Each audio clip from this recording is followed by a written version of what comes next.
July 3, 2024, excited na kami sunduin si Daddy sa airport. Yes, after 2 years makakompleto na ulit kami. Bilang isang LDR family, mahirap ang malayo sa pamilya. Pero sa tulot gabay ng Panginoon, nalalabanan namin lahat ng lungkot.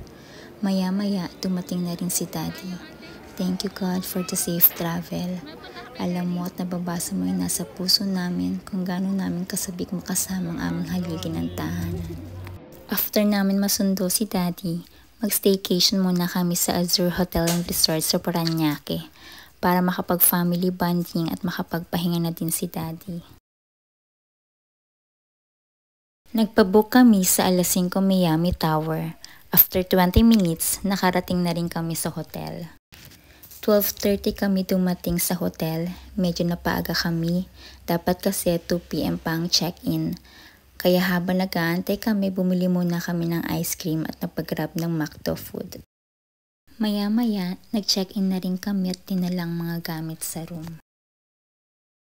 2,500 per night ang rate nila, kaya nagpabook kami ng 3 days and 2 nights.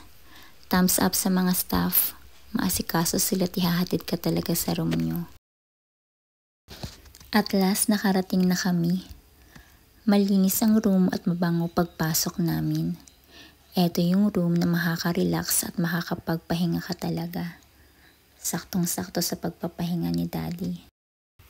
Binayaran na namin yung balance. Tapos binigay na rin sa amin ni ate yung susi ng kwarto. May mga towel na naka-ready. Maliliit na toothpaste at maliliit na sabon. Maganda yung room. Nagkaroon tuloy kami ng idea ni Daddy kung ano yung pwede namin gawin sa room namin. Upon reservation, City Lights view na lang available. Fully booked na daw ang pool view. Pero okay lang sa amin. Ang importante magkakasama kami. Okay din yung CR nila. Malinis. May heater. May shampoo at conditioner na rin. Ayun na nga, pagbalik ko, nakatulog na palang mag-ama. Siguro sa sobrang pagod nga nila. And finally, yes, we're complete. Thank you Lord. Ang maganda rin sa Azure, malapit siya sa SM Bicutan. Walking distance lang.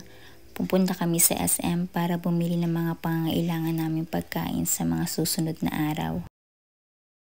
Ang ganda ng Azure lalo na kapag gabi, no? Pero kung mapapansin nyo, walang tao sa swimming pool kasi hanggang 7 PM lang pwedeng mag-swimming dito. Dumating na kami sa SM Bicutan. Dumaan muna kami sa Dairy Queen para umorder ng ice cream.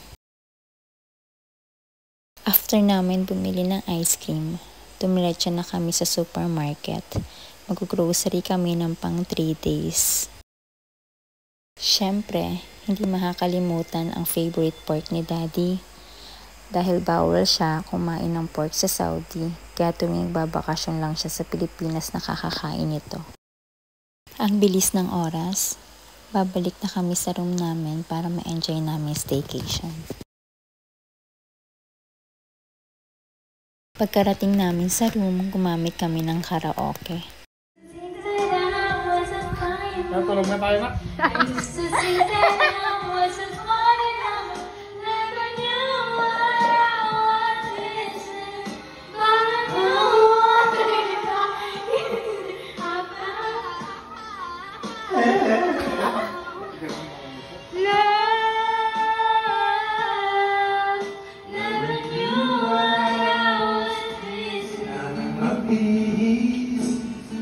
Sayang din naman ako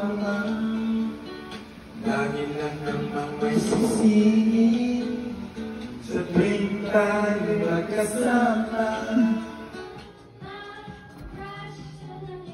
May ref na nga pala dito, kaya pwede kang mag-stock ng mga pagkain.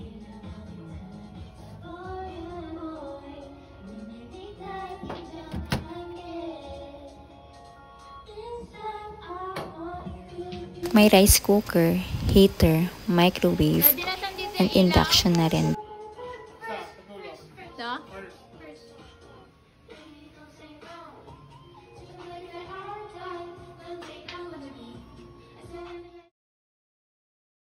Meron na din plates, glass, cup and utensils na pwede mong gamitin.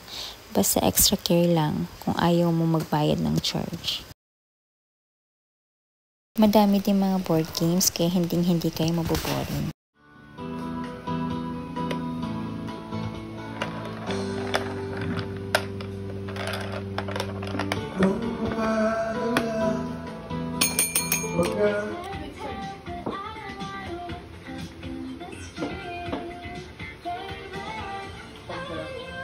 Pagulong hawak mo niya para hindi mahulog yung ano.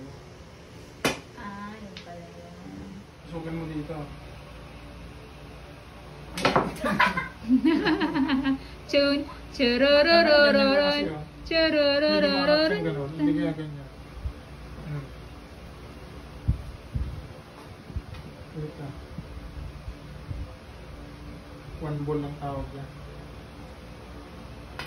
Woo! Shoot! Wow! Ang galing ng trainer. Ang gandang pagmasta ng city lights, no? Hay, kapagod maghapon. Papahinga na kami. Good night. God bless us all.